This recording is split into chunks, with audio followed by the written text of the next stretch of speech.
Awesome. Um, yeah, so specifically, I'll be talking about careers in Parliament. I won't be talking, there's like extensive list of things that you can do in Parliament. Parliament itself is sort of like a public body, but I will be specifically talking about working for an MP because that's where I have experience. I see that Jenny is in the chat as well. She works for Parliament in a different capacity for posts. So if we have time for questions, maybe we can ask her about her experience too. Yeah, I'll talk a little bit about my background. So I started off working in public affairs and lobbying, as Patricia mentioned. I worked at an NGO where I was heading off their parliamentary work. That was a lot of campaigning, working, building relationships with parliamentarians, trying to influence change. And all that work resulted in some legislation change that impacted young people who are undocumented because I work for refugees and asylum seekers. From that role, I started working as a parliamentary researcher to the Labour Party Shadow Immigration Minister. I did that for about 2 years. And he was also the Shadow Middle East Minister. So I have experience working for a front bench MP. Now I work as Senior Policy Manager API. This is a very new role. I'm only like essentially 3 weeks into the job. It is, again, like a lobbying role. My job at API is to convince the government of the day to enact legislation that will ban imports of animal products that don't meet UK animal welfare regulations. If you want to talk more about that, we can also do so in the Q&A at the end. Yeah, so a little bit of overview of what we're going to be talking about. Kind of a little bit of political context. Excuse me if a lot of people might already know this, but kind of what an MP does, what roles may be available to you, how those roles can then be impactful, and why some of you might consider working for an MP and why you might not. And then finally, we'll get into the nooks and crannies of tips of how to get the job, how to increase your chances of securing the role, which MPs to apply for roles with as well. Yep. So a little bit, I touched briefly on this, the difference between doing maybe policy work, politics, and lobbying. Oftentimes they can be lumped together. They're all stakeholders and roles that we need to influence change, but each of them require different skills. Policy work often is non-partisan. It involves more research, data heavy, kind of expert consultations.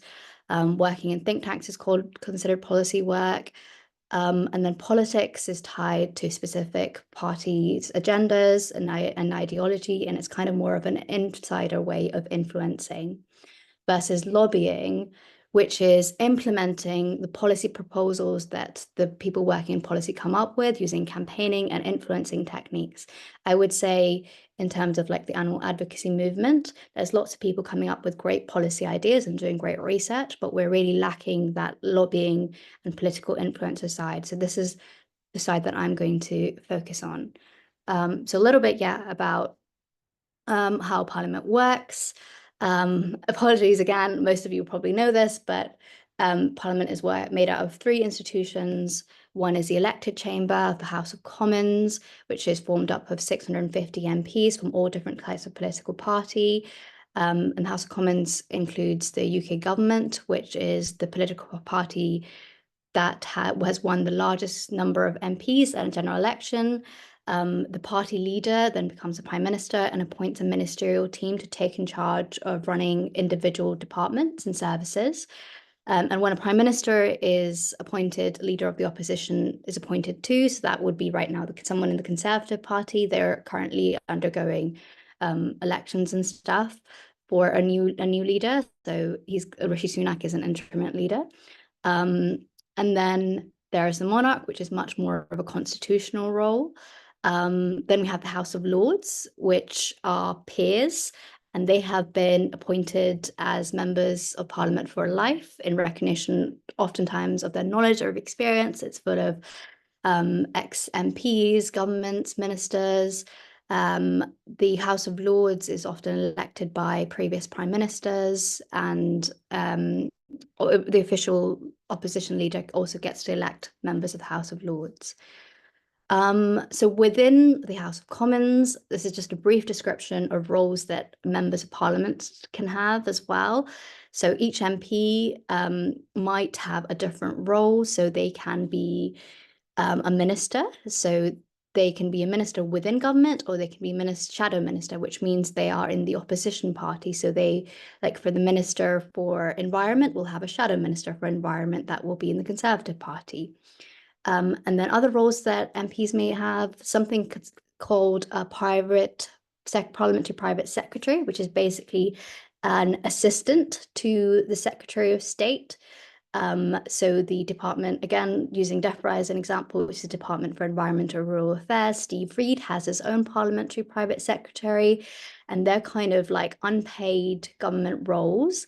And they're MPs who are like kind of like bag carriers in Parliament. So they'll take advice from MPs who are backbench MPs. So backbench MP is an MP without a formal role in their party. They really can be quite influential because they can pressure governments into changing policy on specific issues. So a parliamentary private secretary will take back feedback from backbench MPs to their shadow secretary. Other roles that MPs can have that might be influential is select committee chairs. Select committees within Parliament are small cross-party groups of 11 or so members who work together to investigate something and reach a consensus on it before reporting back with findings and recommendations. Sorry, I know that was a lot of information.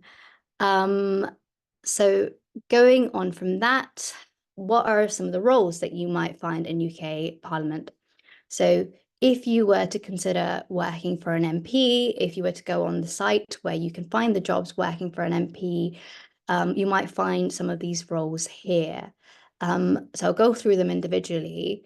So an office manager is their chief of staff. So it's like the head of office. It's the most senior role that you might find if you're working for an MP.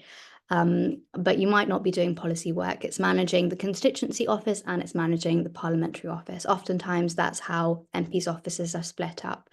There's people who work directly in the constituency office. They deal with individual inquiries that come in with constituents, and oftentimes they will be the constituency caseworkers.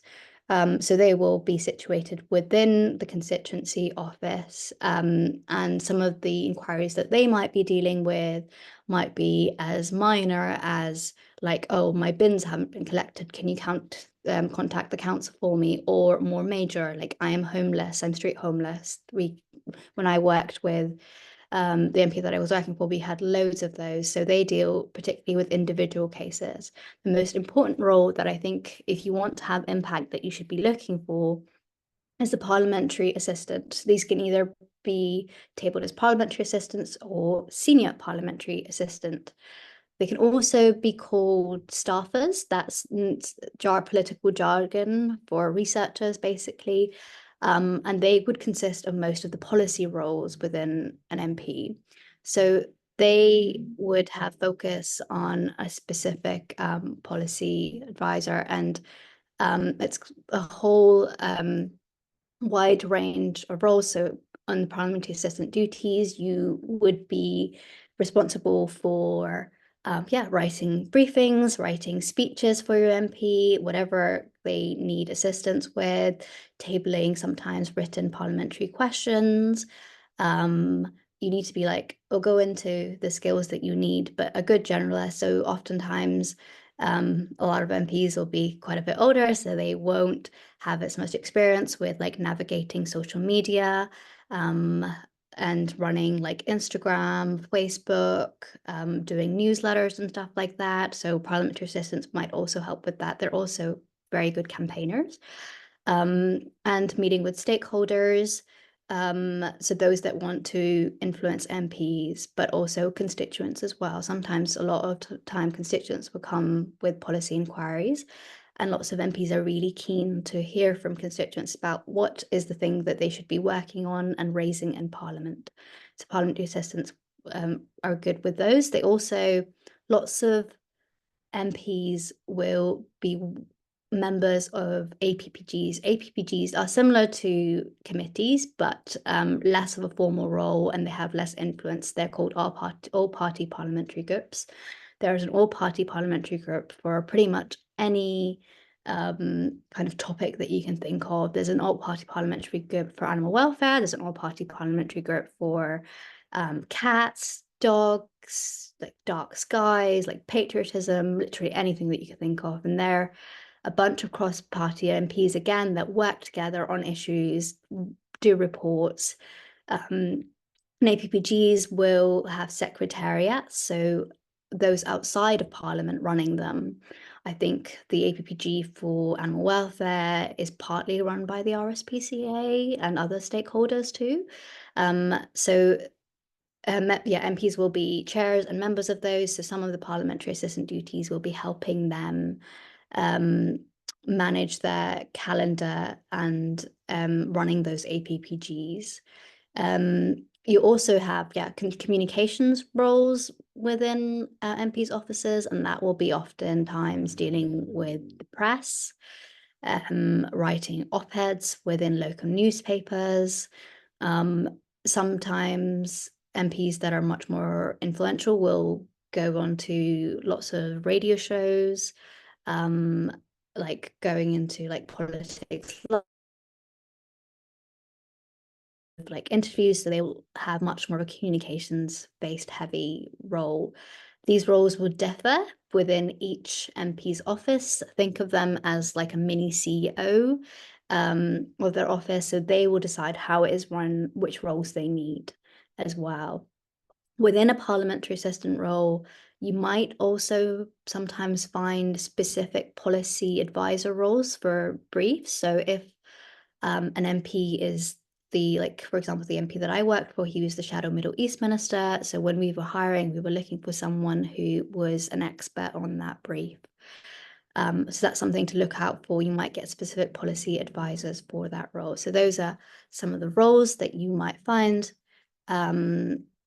working for an MP's office. As I said, I can't advise as much on the wider working in Parliament, but there are roles working in like the House of Commons library, which MPs often use when they need more information for things. And people who tend to work there are experts on topics, and they provide MPs with briefings.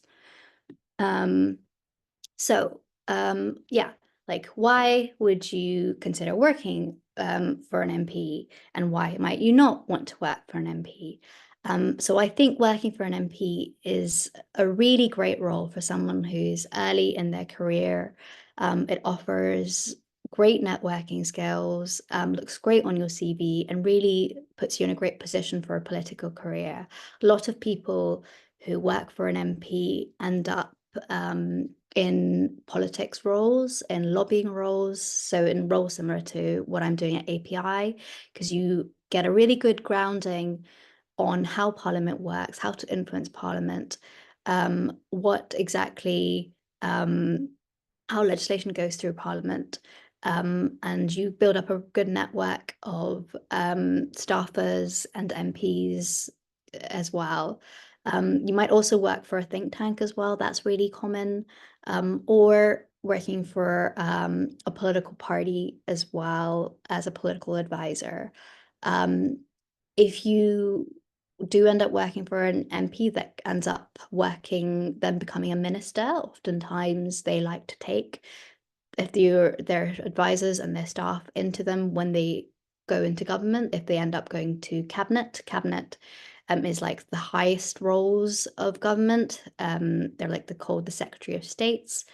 And cabinet ministers often have something called special advisors, and they are very influential roles. But if you work for an MP, you are much likely to get a role because they've seen how you work, and you'll be in an influential position. You might also consider going into the civil service as well.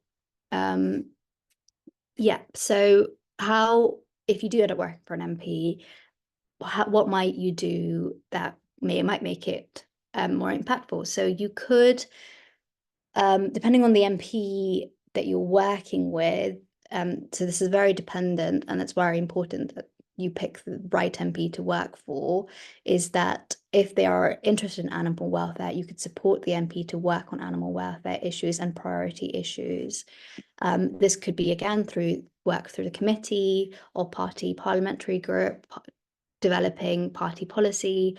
Oftentimes, MPs of any political party will be asked for their thoughts on manifestos, and they'll be able to feed back to private parliamentary secretaries on what policy they would like to see. So it's a great way of being able to help your MP feed back on that as well.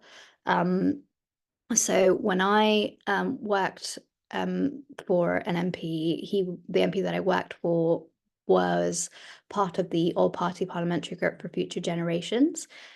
So I supported his work on that, and through that we held lots of events where we invited MPs from cross-party to discuss issues. One particular event that we had was on the future of food.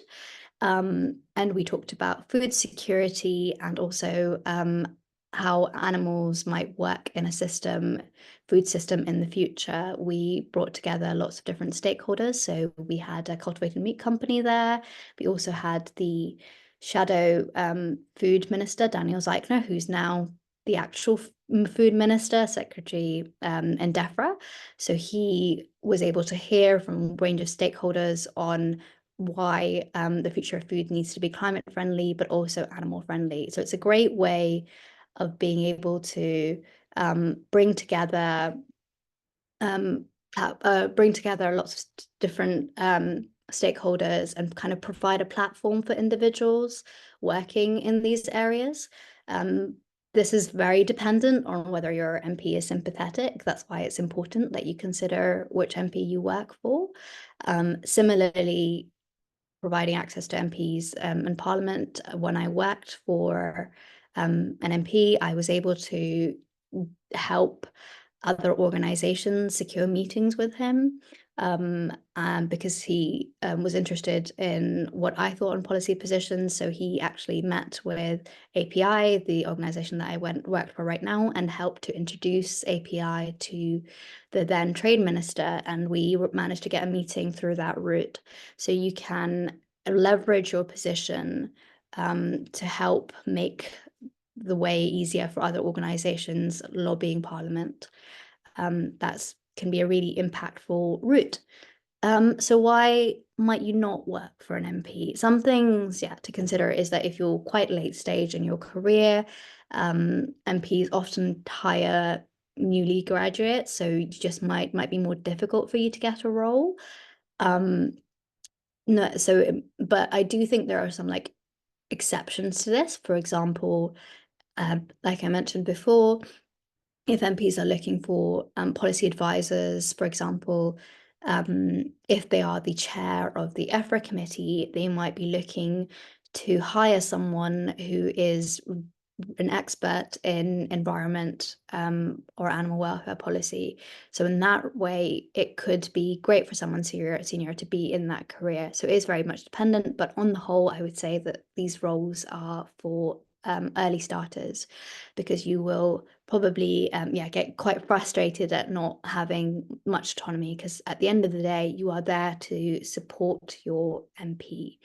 You can't quite dictate the policy that they would be working on, so it might provide to be quite frustrating. I mentioned before that if you work for the right MP who might have a long, great political career ahead of them, you might be able to increase your chances of bagging a political role.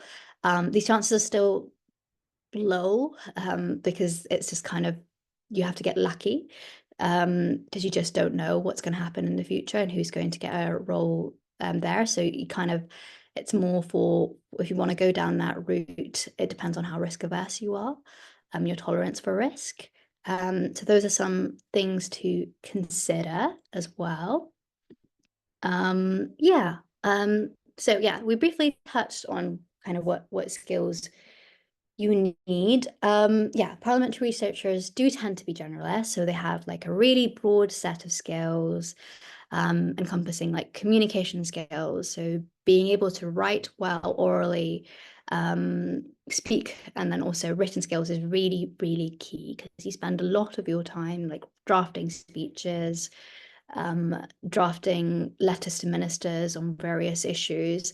But then also, yeah, being social media savvy, those are skills that MPs find it really hard to navigate, because a lot of them tend to be older.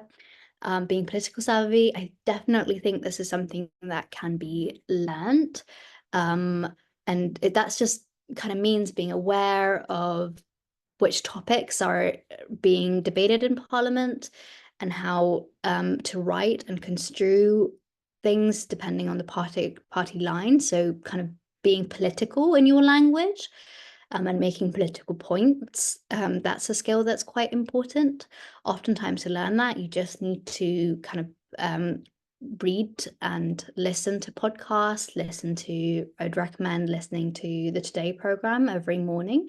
MPs would often go there to do morning interviews, so learning what kind of main points that they want to speak and what's important to them, and how to kind of write and speak by following the party line as well. So compared to other roles in the policy world, working for an MP isn't really research heavy. You're not very likely to be like a public speaker or like presenting. You kind of just need to support your parliamentarian in being able to do that. So it can be quite varied and quite interesting. You need to be able to like grasp new topics very quickly, because the amount of legislation that goes to Parliament is huge. And you need to be able to speak on quite a lot of it. And yeah, last thing would be to work to tight deadlines. Sometimes an urgent question can come in the morning, and if your MP would like to speak to it, you have maybe like 2 hours to prepare a speech. The speech is normally quite short, it's only like 300 words, but it's still quite a tight deadline that you would need to work towards. So those are some skills that you may need. Yeah, so I briefly touched on the topic that deciding which MP to work for is like vitally important. The really frustrating thing is that you might not know how an MP operates until you start working for them, like how much autonomy you get to kind of dictate the way the policy that they work on. It's very hard to know until you start working for them. But these are some things that you can check to just when you're deciding if the role that you want to apply for is worth applying for. So whether they have any formal roles in the party, so i.e. whether they're a minister or a shadow minister. I would advise against just applying for a role because you see that a certain MP is a minister, unless that MP is a minister for something that you would like to work for, because oftentimes you are not going to be directly working on their ministerial brief. As a parliamentary research assistant, you will be working on their parliamentary duties, which are different from their government brief. They will have civil servants around them supporting their brief, so you won't really get to work on those issues. You might otherwise be able to, like I said previously, kind of advise them, oh, you're working on such and such issue, why don't you speak to this organization here? That's probably the impact that you can have if you're working for a minister, rather than like doing the work for them, which they'll have civil servants for. Yeah, but if you're working for a shadow minister, though, so for example, the Conservative Party will have loads of shadow ministers, although right now, because they're currently going through the leadership election, those in shadow roles are likely to change. So I would avoid picking a role right now until November, December. But if you're working for a shadow minister, they will have parliamentary researchers that will be working on their brief. So it'll be a little bit different. Yeah, which select committees they sit on animal issues, the ones that I would point out is the EFRA committee. So having a look and seeing which MPs are a member of the EFRA committee. because it's start of Parliament, we actually don't know who's a member just quite yet. I think we will know in September, the start of, so currently we have a few days left of this parliamentary session. It's going to be recess for a month where MPs will go off for their summer break, but they'll be back in September when they'll be able to vote and decide on who's going to be in committee members. And it's not great. Which issues they focus on. So a great way of finding out which issues are important to them is this website called the Hansard, which is a record of all the debates and written statements that have been made in Parliament. So having a look and seeing who has spoken most on animal welfare and seeing if they've contributed gives you a good idea on whether this issue is important to them. Something that's a little bit harder to know is how well known and popular they are within and outside of Parliament. This gives you good indication on whether they're going to be, have a more influential role going forward. There's around like 200, 300 new MPs. So it's quite hard to figure this out, but there are a few articles. I know The Guardian did one of like 10 MPs to watch. So if you see roles being advertised by those MPs, it's worth trying to go for those. Yeah. Lastly, applying for the job. Yeah. So you can apply two ways that I know are the most important. One is workformp.com. Workformp.com is where most MPs will advertise for jobs. Even though I know that the Labour Party have got a formal process where they're encouraging people to put their some CVs, they are still recommending to MPs that they put job roles and work for MP. So I would really prioritize applying for roles on that website. And even, yeah, so definitely do that. Things to help applying is MPs definitely look out for if you've got experience working for an MP, even if this is like just an internship. So I would really encourage you, if this is a role that you want to apply for, to get in touch with your local MP and ask if you can shadow them for a week or two, even if it's in the constituency office. And then I would ask, if you're able to do that, I would then ask them for a reference, a written reference. And then when you apply for these roles, attach the written reference on to your application, because oftentimes you're going to be emailing the MP role.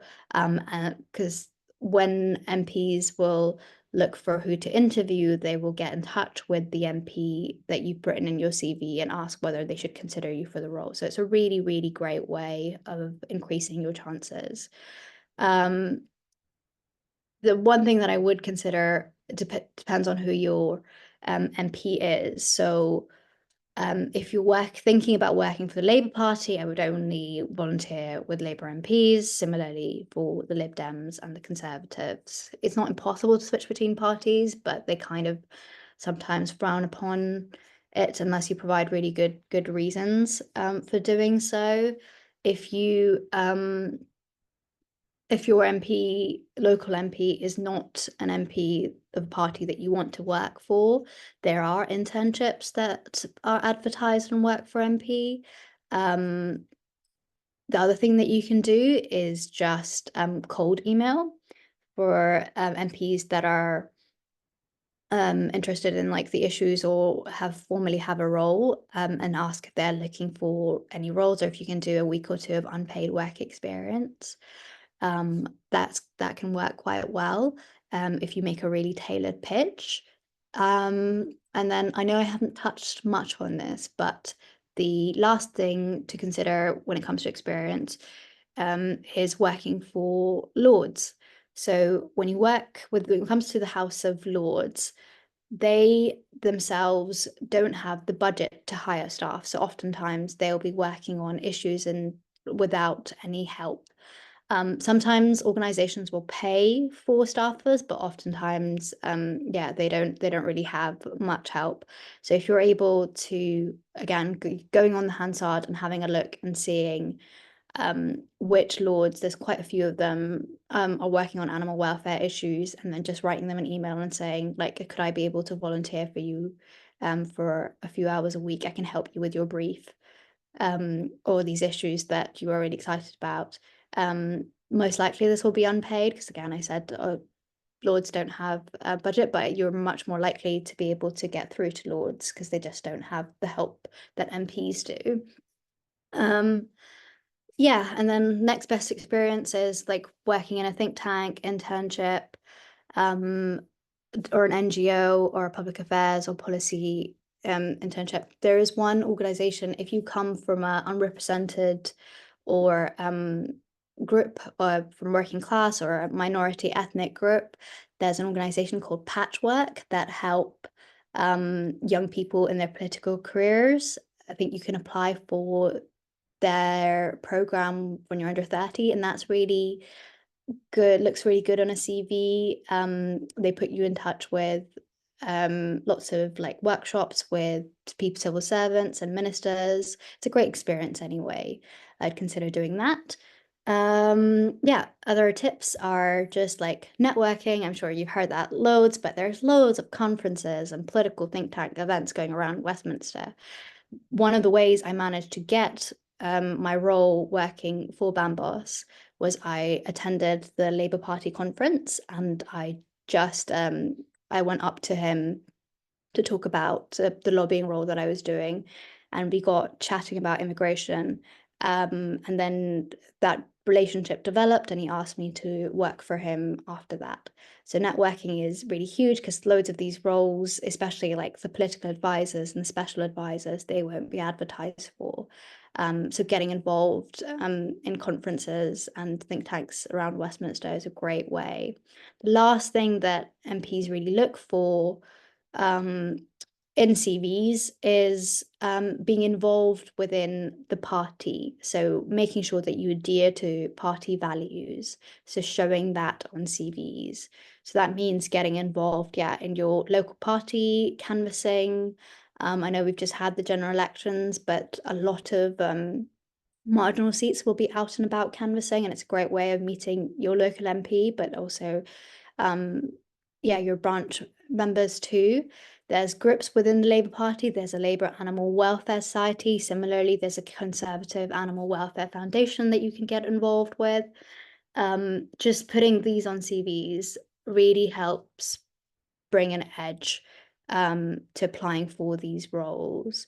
Yeah, so I think that might be, yeah, any, like, we can take questions now. I've put my email address on there as well. If anyone is considering applying for any roles, would like any help or tips, I would be very happy to chat on a one-to-one. And if they have like any further questions, but I'm very happy to take questions. I'll stop sharing my screen now and we can go back. Thank you so much, Tashi. This was amazing. Yeah, so we will have probably 15 minutes for questions, so feel free to what my charity did. So raise your hand. I also know there was Addie earlier who raised their hand. Sorry, I took it down, but feel free to re-raise it again. And if you want to rather paste questions in the chat, then that's totally fine as well. And then like we could read them for you. Yeah, so how about we go with Maitri? Hi Tashi, so thanks for sharing your experience and the advice. I just wanted to know if one needs to be a citizen to do an internship role, like volunteering, or even like working for an MP. No, you don't need to be a citizen. Yeah, I don't even think you need to be able to vote. But you do need to have the right to work. That's the only thing. You just need to, MPs won't sponsor visas. They don't have the capacity to do that. So you just need to be able to have the right to work.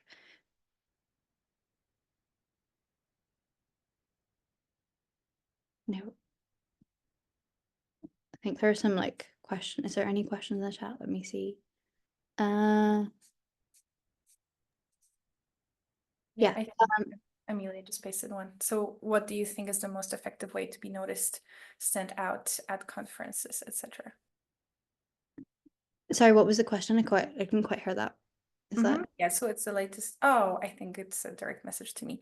Yeah, so feel free to paste questions in the general chat as well.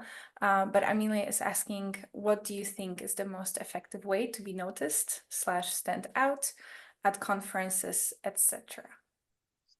The most, I guess, when it comes to party conferences, going with your I can specifically talk from a Labour Party perspective, so it might not be the same what going to the Lib Dem conference or going to the Conservative Party conference, but going as a delegate. So within the Labour Party, there will be constituency Labour parties called CLPs, which is your local Labour Party, and they will send delegates from the local party to conference. So that gets you round about the exhibitors board, and it gets you kind of like in party places, and you get to meet other MPs much more easily if you go as a delegate.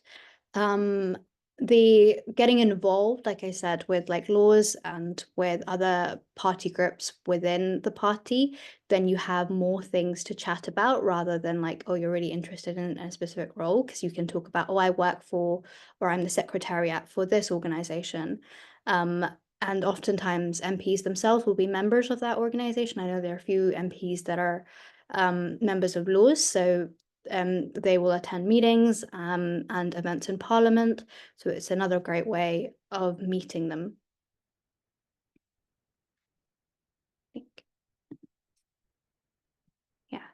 And there's a question about any advice to get into animal advocacy for more senior people. Yeah, so for that, I think those kind of roles would be less working directly within UK Parliament, like I said, but there are, I would encourage people to work in think tanks and stuff specifically.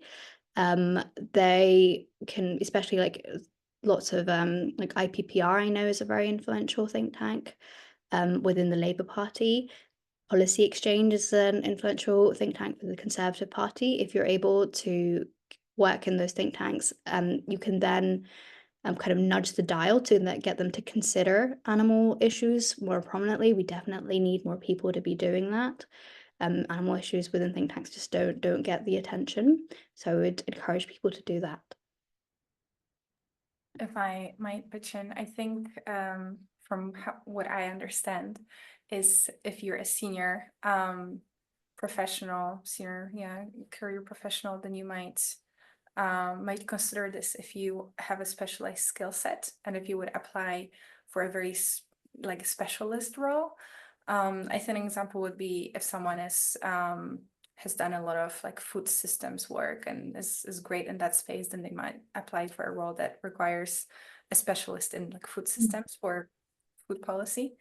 But otherwise, it seems like if you have a more of a maybe general skill set. Yeah, if you're more specialized than like researcher roles and working within the civil service works, I think much more.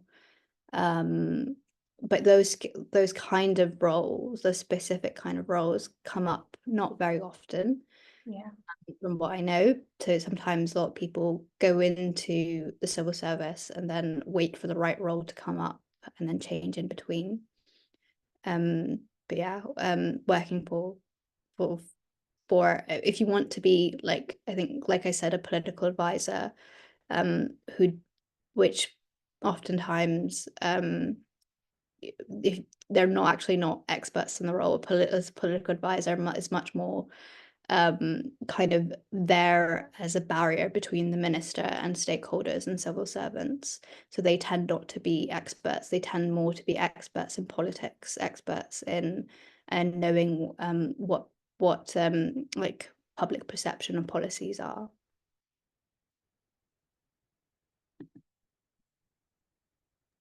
I think we have 2 more questions. So from Maitri, do you need to have studied policy or similar subjects? So she has a degree in physics specifically. Are there any other prerequisites? You definitely don't need to have studied politics. I think it's very easy to grasp all the concepts. I studied math, so again, like STEM science, I didn't study politics at all. But then having those kind of experiences that I talked about, like working for an MP, being involved in local politics is much, much more important. And someone I see mentioned that how do you find out your local MP's contact details? So I'll see if I can find it, but if you just go on the UK Parliament website and you put in your postcode, your MP should pop up, as well as their email address and their phone number. And someone asked, are MPs open to working remotely? Probably not. I think there's probably security concerns that they might consider if they were to do that. Parliament takes its security really seriously, especially like from influence from foreign governments, so they're advised not to do that. And they probably are like quite busy as well, to take on someone remotely, whereas if they have someone in person, it's much easier to dictate what kind of work and stuff they can do. I hope that's helpful. Is there any more questions?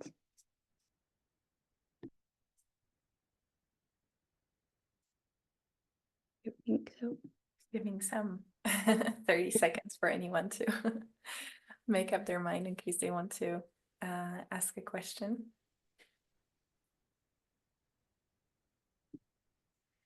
If not, I would be very curious to hear from a very brave volunteer about like why you're here. Are you considering this as a potential path? Maybe it would be kind of great to take this opportunity to get to know each other a little bit and understand from what kind of background you come. So if there's someone who, would be brave to unmute themselves and give a short intro, it'd be great to get to know you.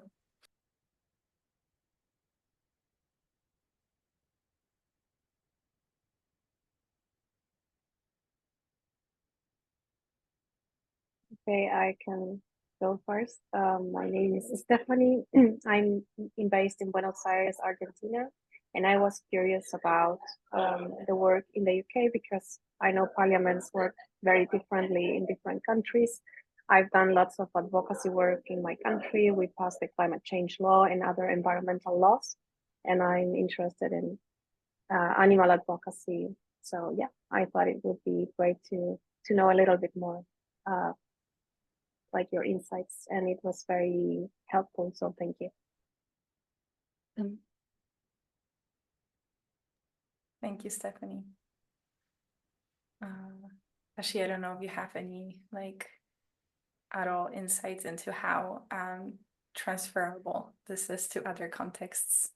I think maybe not the specifics on like how Parliament works and how to like specifically to get a role, but I think like the skills and stuff are probably quite similar because a lot of this is on like campaigning and messaging and trying to build relationships and network and influence, which I think we can all sort of learn from each other from.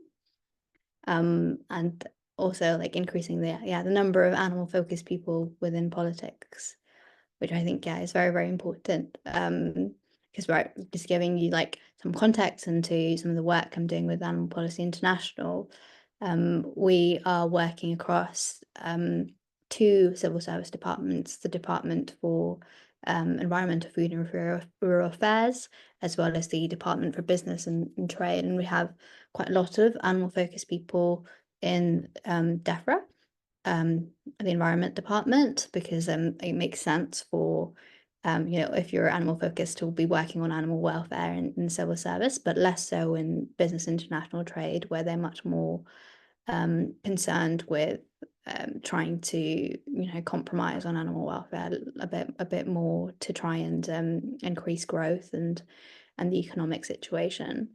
So it would be like great to be able to have like people who are sympathetic to these values to be across many sectors. Any advice on applying for civil service jobs? With say, of course, in DEFRA, I probably am not the best person to ask for advice for civil service jobs for DEFRA, but I think my previous advice on these roles, the most impactful roles within the civil service, often don't come up very much, and you will be in a much better position when those roles do come up if you apply for them within civil service. So applying for like sort of similar role if you're thinking about applying for policy within DEFRA, even though it might not specifically be in animal welfare, is worth considering, because then you can move and jump much more easily. And you'll be aware of those roles when they come up rather than consistently looking at the civil service job website as well. I don't know, Patricia, if you have anything to add to that, if anyone else does. What came to my mind is a resource from 80,000 Hours. It's kind of more broader on policy and political skills, but perhaps that will help you, have an insight on what kind of like skills. Yeah.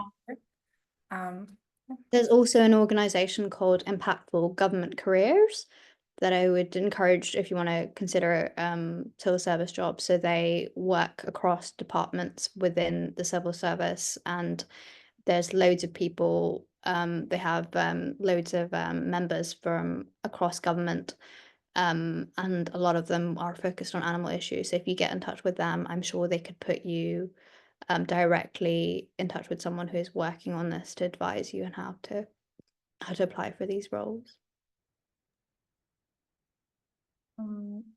Yep. Okay. So as we're taking some moments to promote different resources, I would love to tell you a little bit more about what AAC is thinking of doing. So we definitely believe that this is a very impactful career with a lot of potential. Also the reason why we're even hosting this event. And again, thank you, Tashi, for being the expert here and providing all this information, going in depth. And I can tell you that we are in the process of designing of like a policy program or lobbying program where we would have applications for participants that are potentially interested in doing this as a career path and help them transition into said roles. So I will highly encourage you to basically stick with AAC and kind of like watch out for news. We might be doing this in the fall already of this year. So it might be coming pretty soon. We'll also be posting more and more resources on specifically the UK, but as well as the EU. I think the UK and the EU are kind of our priority areas, so to say. And on a similar note, we have, not sure how many of you are already in our Slack channel for AAC, but if you're not, try using this link.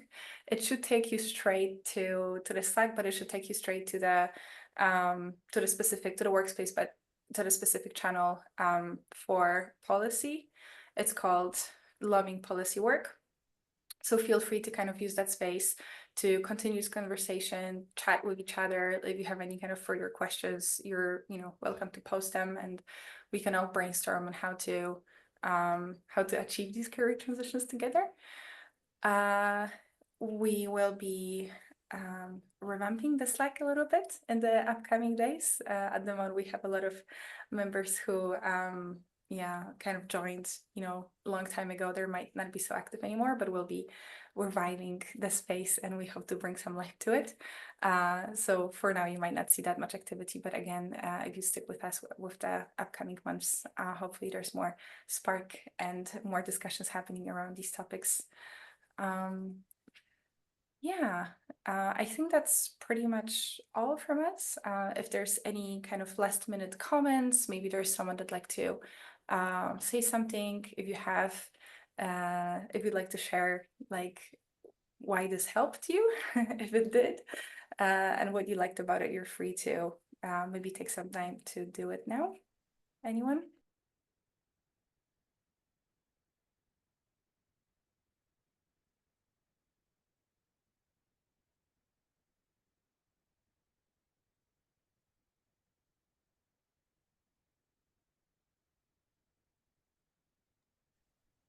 Yeah, I'm seeing a lot. I'm seeing a lot of thank yous in the chat, so we thank you as well for making the time and coming. But Maitri, go ahead. Yeah, it was quite informative for me because I'm finishing my master's and then looking for a role in animal advocacy, and it's nice to get this information in talks because then I get to decide which area I want to focus on, like advocacy or alternate protein or just all the options that I have from. Thanks. Thank you. Yeah, so again, stick with us. Feel free to reach out to Tashi. And I guess the last very important announcement is that if you do happen to get a role, please let us know. It's very it's very useful for us to kind of track your engagement with AAC and understand if what we're doing is helpful. So yeah, thank you so much, everyone. Thank you, Tashi, and we'll stay in touch. Thank you. Thanks, everyone. Thank you. Bye.